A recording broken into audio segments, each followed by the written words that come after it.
Epicenter, here we go. Welcome to another exciting episode of Epicenter.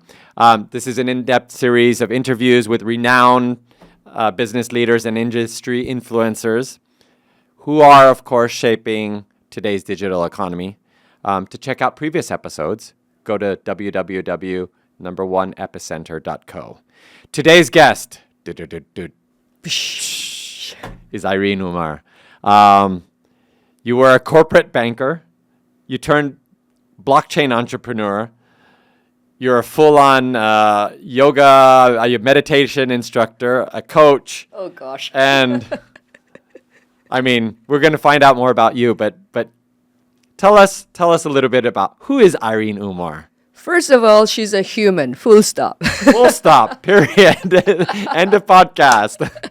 Yeah, so of course, I always joke about this, right? That who am I? I'm a human first, and the rest of it are just accolades and titles, and it doesn't really define like who you are as a person, ideally, right? Yeah. But I think people know me now as the co-founder of YGG Southeast Asia, a gaming guild that focuses in Southeast Asia, and we'll talk about that later on. But it's interesting. How did you get that part about yoga, meditation? I don't do yoga. I try to. I knew it was something to do with yoga or meditation. Actually, one of the co-producers, Anupam, was like, she's also a meditation instructor? Or Oh my goodness. Yeah, well, like- you need that to keep yourself sane, especially in this industry, right? So how often do you meditate? Every day.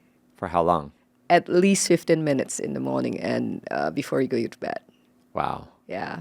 I just completed a 300-day streak. Wow. Meditation streak. Yeah. Wow, that's fantastic. And I'm sure that you feel a lot better, right? I'm pretty sure I do. I hope so. We'll find out after the podcast. We will. So, back to you, human, not a chatbot or AI, right? I think so, the last time I checked. So, you a bit about your history. You were a banker. Yep. Tell us about how you go from banking to blockchain to meditation. Yeah, I started my career as a corporate banker, right? Because that's the cool thing to do back then. And all parents want you to have a stable job and a cool job, so get into corporate finance. And so that was where I was. That job took me to a couple of countries. It took me to Dubai, India. I lived there for a year, and Singapore as well. And it was a really nice job, right? It's comfortable. I learned a lot of things. I was doing shipping finance, project financing, coal mining, and whatnot, you name it, and also leverage financing. But after 7 or 8 years, I sort of asked myself, is this what I want to do for the rest of my life, right? And Because you're human. because I'm a human and I live by the principle of, 生意 is business, right, in Yes. Chinese. Yes. But if you look into each word and literally translate it, 生意 basically is business, but it literally translated meanings of life. Yes. So doing a business have always been something that I wanted to do since I was a kid. Heck, I gave my first business proposal to my dad when I was in primary school. Well, clearly it was rejected, but I still remember clearly what it was. And so I thought What business was that? I wanted to create a dog park, right? A place for dog that is end to end. From birth, you have the hospital, you have the gym, and the dogs could roam free. And also I want to have a hospital for them, even all the way to the funerals. Because as a kid, I have a lot of dogs. And when they pass away, of course, I was heartbroken. Right. And growing up as a Buddhist, I always have something to pray to my grandma and grandpa on whenever I have exams to do. But I have nothing to go to when it's my pet. So I came up with that idea and showed it to my parents. Do you know that they do not euthanize pets here in Thailand? That is going to be a whole day of podcast if we go That is to a whole this. podcast in itself. But why? Okay. Buddhist. You have to complete life naturally. Wow. Yeah. Okay. I euthanized my pet here. Oh, Yeah, he was pretty sick. okay. But anyways, that's another podcast. Yes. Back to the show. I'm trying my best, yeah, to stay on track. So a dog wellness park. Well, it would probably be called a wellness center right now for a dog. for animal. Yeah. Yeah. Okay. It's specific for dogs because I dogs. love dogs. Yeah, I but love yes, dogs of course, if we could extend it to other animals, that would be great, right? I love dogs. Yeah, me too. They're the best. Yes. Okay. So your first business proposal, your dad shot you down, probably on the basis that you needed like a bunch of land, and he's like, "Where are we going to get that?" No, it's simply because I was too young and he was too busy. But to be fair to him, he sat me down in the evening and he gave me a whole bunch of feedback of what to do and what not to look out for. Yeah. And so I felt that he gave me a lot throughout my life, right, growing up. He gave me a lot of tools that somehow I use up until today, right, in life and in business as well. And so when I was at the peak of my corporate life, I sort of feel that, I want to give it a shot. I was young, right? A lot younger. This was 10 years ago. What's the worst that could happen? I don't want to be 80 or 70 or 60 years old wondering what if. So I told myself, you know what? Give yourself 2-3 years, right? Try to do it. I didn't know what to do. And if you fail or you feel miserable or if it's not for you, you could always come back to the job market. Someone will take you for sure. So with that, I quit. Quit the banking Quit industry. the banking industry. And a lot of people question why, right? It drove me to depressions without me knowing. And that was why I went into wellness, because I went into meditations to find the meaning of life and the path of what I could explore, because I want to live life to the fullest, and I felt that I wasn't. It almost felt like, you get promoted, you get all the bonuses, right? All the nice things. And I look at myself in the mirror. Why am I not feeling anything? Right? And I felt like I was ungrateful, but there was something that's missing and I didn't know what. So I remember taking out my credit cards, going to Orchard Road and trying to shop my way to happiness. It did not work. And so I'm like, you know what? It's either I lose myself or, like something needs to change. And so, so I attended the resignation. Okay. And I never You looked were in back. Singapore at that point. I was in Singapore at that point. Okay. So you've left the banking industry. Yep. And where did you land? I did not do much for the next year or so. I did a whole bunch of random stuff, went back to Jakarta. You are from Indonesia. I'm from Indonesia, yes. Forgot to mention that. Small detail. Yes. And I went back to my university because I got a scholarship back then, right? And so the owner of the university asked me, like, do you want to do something for your alma mater? So I went back to the education world for a year and learned a lot of that side of the world, of how education is run. I was in the foundations and we were running universities, but the foundation also have primary school and secondary school. So that exposed me to the education part that actually helps me in the management of guilds right now. For more or less a year. And then a whole bunch of friends get together for a hot pot. I wasn't plant-based at that time. It was difficult to find people who like hot pot in Indonesia. Yeah, tofu hot pot. No, this is the Real other hot side, the real hot pot. Mala huoguo. That Mala huoguo, yes, 小肥羊. 肥羊啊. And those bunch of people were from China, right? And I didn't want to meet them, but because it's hot pot, so I met them. And those turned out to become my investors for a gaming fund that I set up later that year. And since then, I've been in gaming. And that's how I get to meet Gabby from YGG and a whole bunch of cool people that have been in gaming space for almost a decade now, really. Yeah. Gabby is he's a gaming legend. He is an OG. What's up, Gabby? He is an OG indeed. And we had a really, really good time back in Web2. And that's why even until today, we always go back to the Web2 conferences and see how we could contribute and, share our experiences with the game developers who are currently developing Web2 games to see how we could help them to transition into Web3 and also change the perspective of Web3 gaming. Because for us, we feel that we don't want our fellow game developers friends to miss out because it's the same intersection as what it was when free to play comes in. And so in the end of the day, nobody says free to play anymore, right? I feel that the same thing is going to happen to, play to earn games. It's going to be games in the end of the day. And the best people that I've known to create good games are those people who are in the Web 2 space now. That's right. That's why you got to go from Web 2 to 2.5 to 3, right? Precisely. If I have to go to 2.1, I would. Yeah, well, you need a bridge, right? I mean, it's not such an easy transition. Interesting that you mentioned that, because every time I meet people and they ask me what is YGGC, because not a lot of people know what Guild is, I'll just say that we are a bridge from Web 2 to Web 3, bridge from the internet age to the metaverse age, and we are that friendly face. So YGGC became kind of like an overnight sensation in the pandemic, right? Oh, really? Didn't it? I hope so.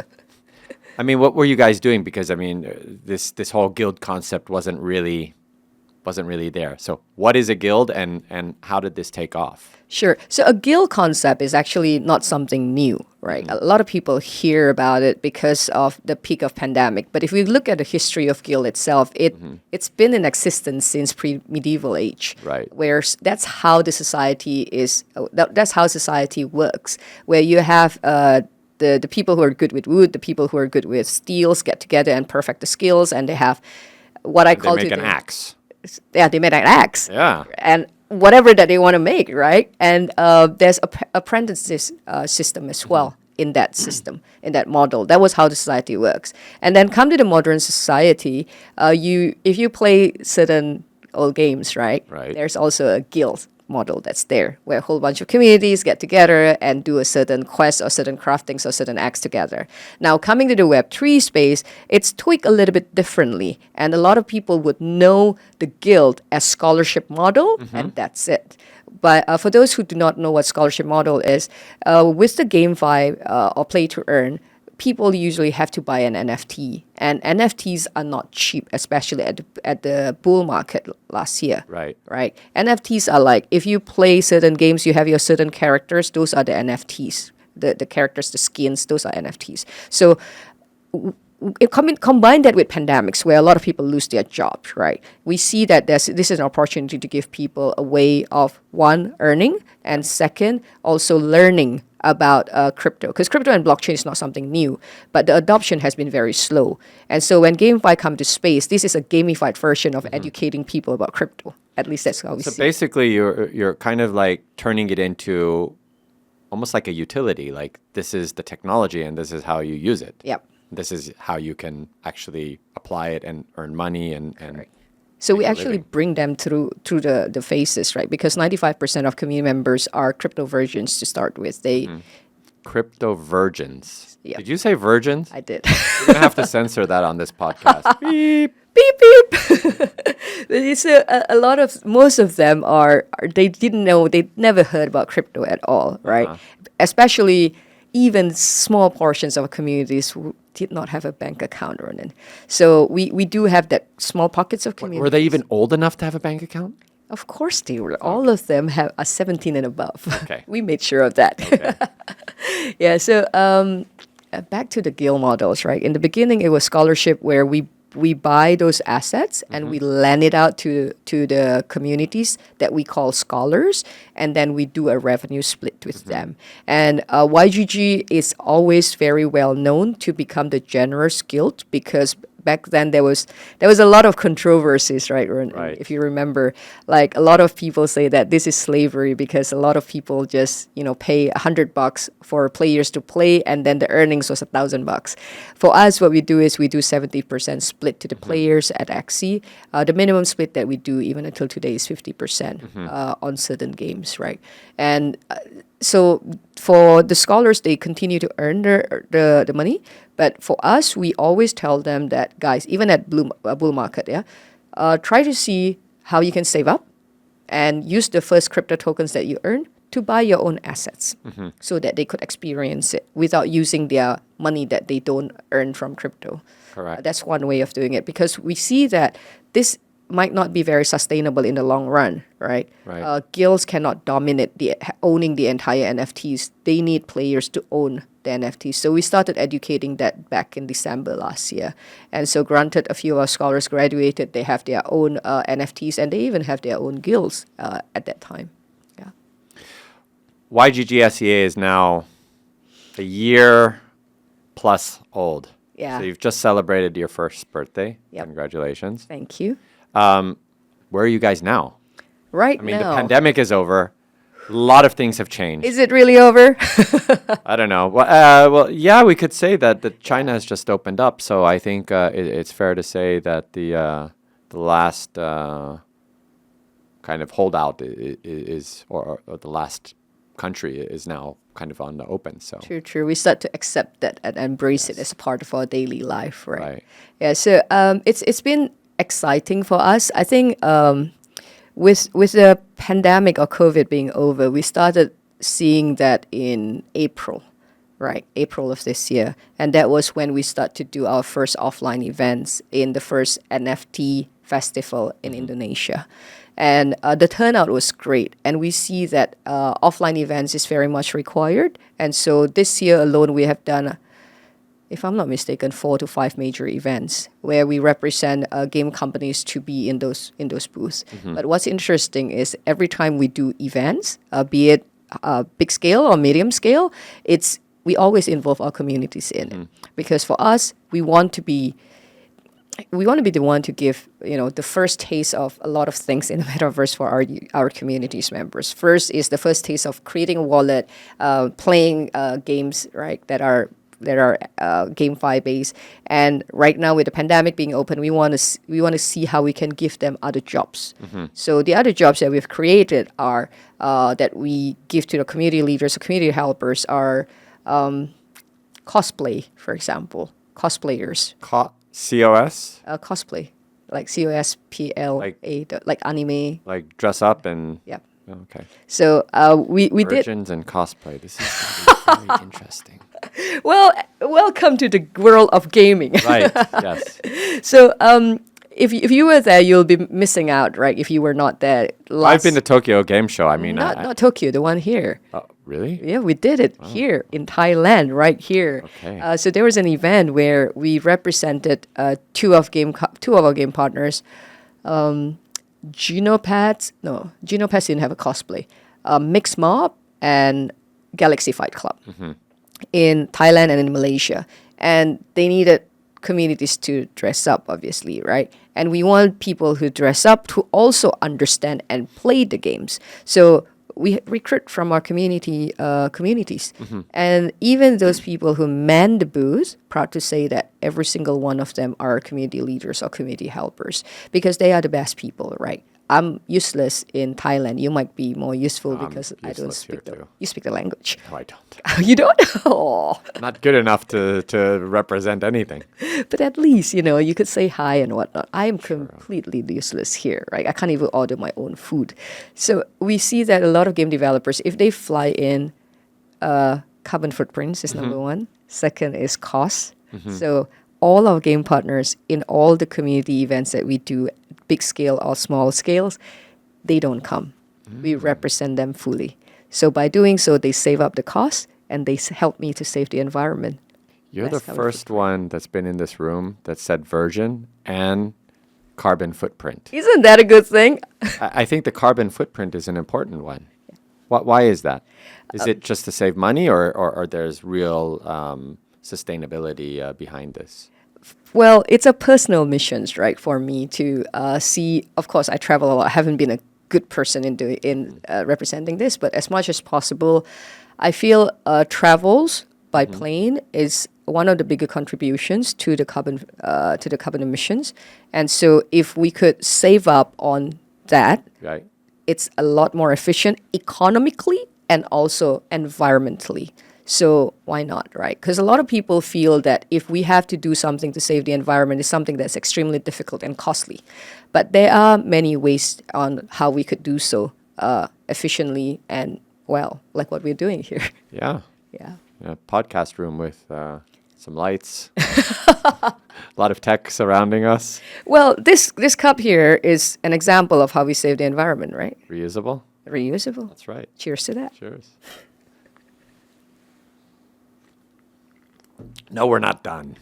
It's a good No, we're not excuse to done. drink water. So we talked about the guilds. We talked about YGGSEA. We talked about where you guys are right now, right? And I think one of the things that we've come to know about you is you're a big kind of proponent of the start with why. Yes. Yes. Yes. So why are you doing this? Why am I doing YGGC? Why are you doing YGGC? Why are you doing coaching? Why are you doing meditation? Why are you so conscious about carbon footprint? Well, I think it's about consciousness, right? There is a T-shirt in Uniqlo that I know I need to buy a couple of those that says technology has evolved. Humanity needs to follow. And I feel it's very true in today's context. COVID, the pandemic, has taught a lot of us to turn inward into ourselves because we are forced to. We are being basically jailed in our room, right? And that, I think, gives a lot of perspective to a lot of people, I hope at least. And so for me, I'm always thinking, like, what can I do better for myself, people around me, and also for the environment? I don't want to be born, coast along, and then buy, and that's it, right? I want to do my part. At least that's how much I want to do it. Now, one by one is that why I do YGGC. YGGC is basically a vehicle for me to get closer to where I want to be, or what I stand for. And what I stand for in life is oneness. Oneness meaning the world that we are at today is not oneness, where people are divided by, the race, religions, countries, nationalities, and all, right? Everything. Yes. So I feel that blockchain is blockchain as a technology is a shot for humanities to come together. Because if we look at it, when you go into Discord, right, in gamings especially, you don't ask where you come from. You don't ask what do you do as a job. You ask, hey, what games are you playing right now? Or you ask, like, how do you get to that level?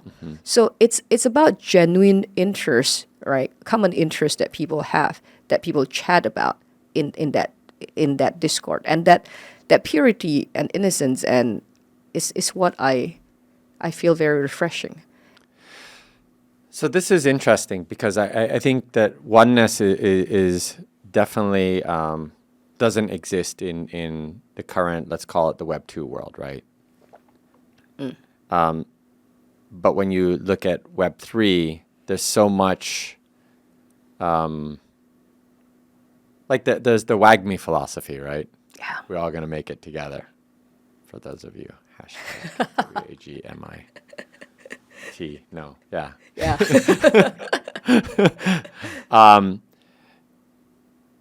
And this really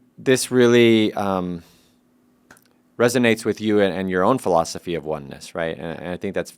But why is that? That in Web 2 you have such a winner takes all mentality. You have big tech fighting each other. I mean, you don't need to look too far from what Apple and is doing with Meta and things like that. And almost like in Web 3, it's how are we going to collaborate together? How are we going to find a solution? How are we going to solve this? I feel in Web 2, this sort of oneness do exist, right? Life needs to be about balance. You can't take it to two extremes, right? So in what I find oneness in Web 2 is, again, in the gaming space, especially the indie game developers. The indie game developers, when you put them together, they talk for the love of games. And they are so principled that there are certain things that they will not bend for profits. Do you have example of principles that indie gamers apply? Games have to be fun. Games have to be fun. And that resonates in Web 2, Web 3, Web 1, Web whatever, right? It should resonate in Web 3. Yes. Yeah. It doesn't yet, right? Not there yet. Not Not, yet, at that yet. level. That yes. Not Not at that there, level. comma, yet. Correct. And I think we're going to be there. And I see that a lot of people a lot of the players in this space are at least putting an effort to go there. But for me, I really hope to see a lot more game developers to come in because they have had experience in designing game economics. And I think this will be a very good playground for them. And I feel that blockchain will be something that can help to solve their existing problems. Yeah. But other than oneness, another thing that's big for me is impact, right? I was thrown into this space, introduced, it's nicer way, right? By Gabby. So when Gabby called me up and told me How did you know him?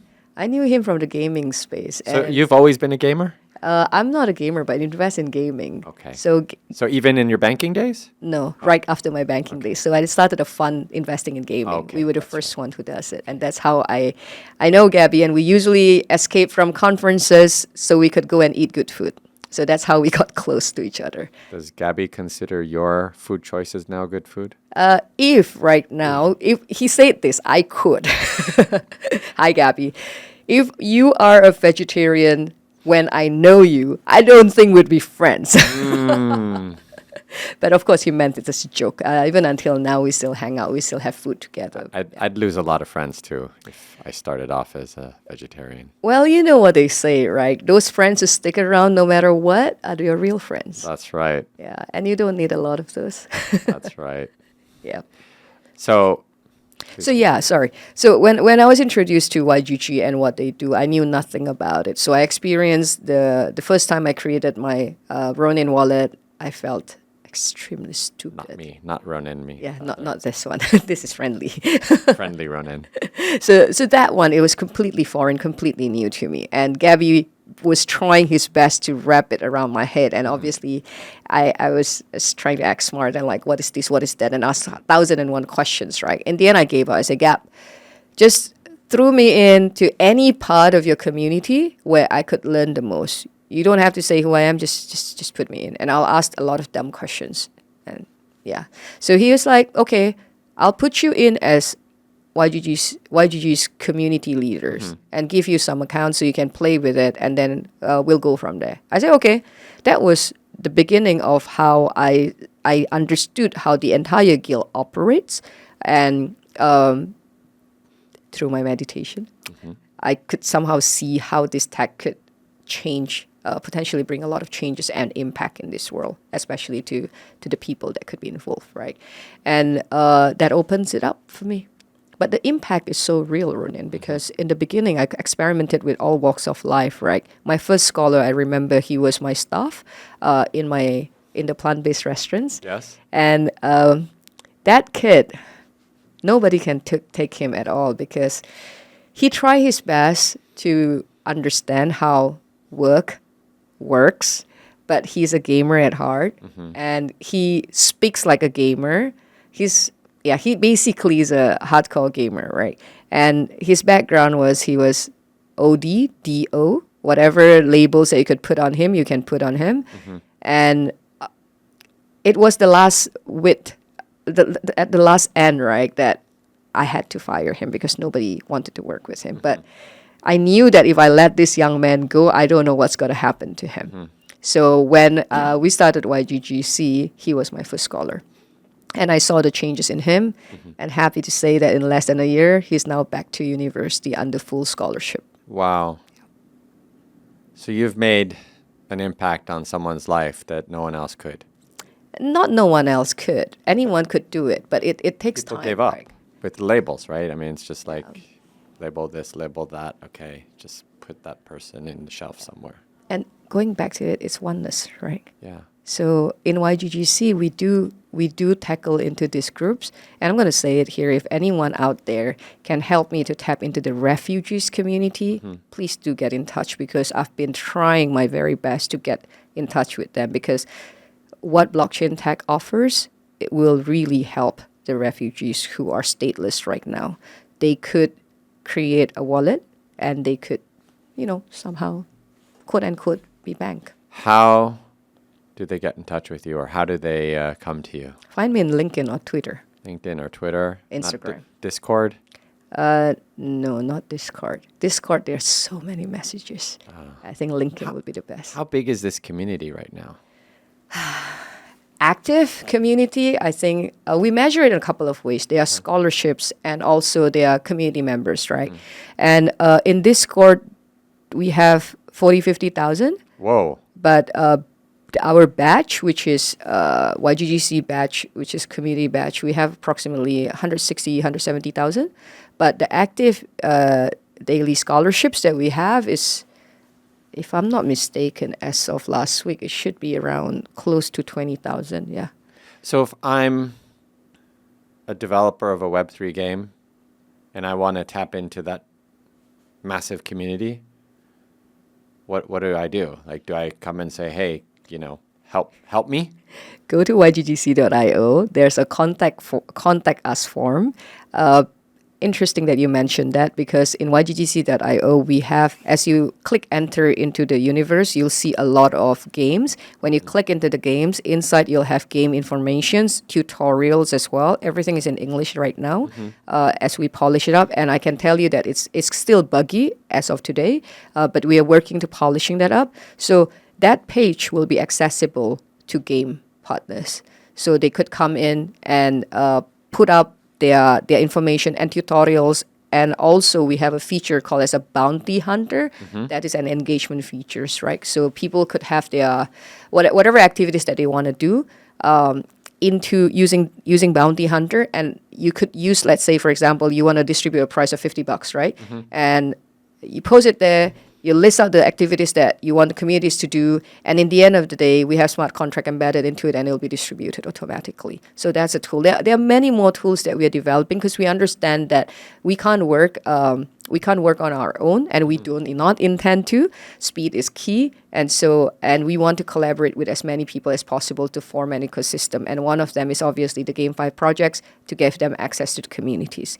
People who have a deeper collaborations with us, we represent them in a lot of community events, students events, campuses, and ED. So next year, for example, we'll be representing one of the games in a couple of tournaments. I can't say this out loud now because we haven't announced it. But yeah. This is a public podcast. Yes, I realize that now. This has been pretty cool. I want to go into just a rapid fire session. Sure, bring it on, man. Bring it on. Feel the heat. So probably an easy question for you. Really? Yeah. If you were not an entrepreneur, what would you be doing now? If I'm not an entrepreneur, I can't think of anything, because entrepreneurship is in every fabrics of our life, right? A small business, everything is business. That's why the word business comes from the word busy, right? So every fabric of our lives, I feel, is business. Even if I don't do YGGC, every single day, what do? We wake up, we go out, we go about our business. Right. So business is life. Do you have a message for female founders out there? Especially the young aspiring ones? Do not let a gender to label you. In the end of the day, we are human first before we are male or female. So be the bulldozer and do not let anything. I mentioned about balances. Right. There are two ways of looking at it. So there are people who feel that as a female, I'm restricted. I can't do a lot of things. There are another side, the feminist side, who's like, I'm a female and hence I need to do A, B, C, D. Be that neutral balance and just remember that we are all humans and we can do anything that we want to do if we choose to. I love that. Which country was your favorite country to live in?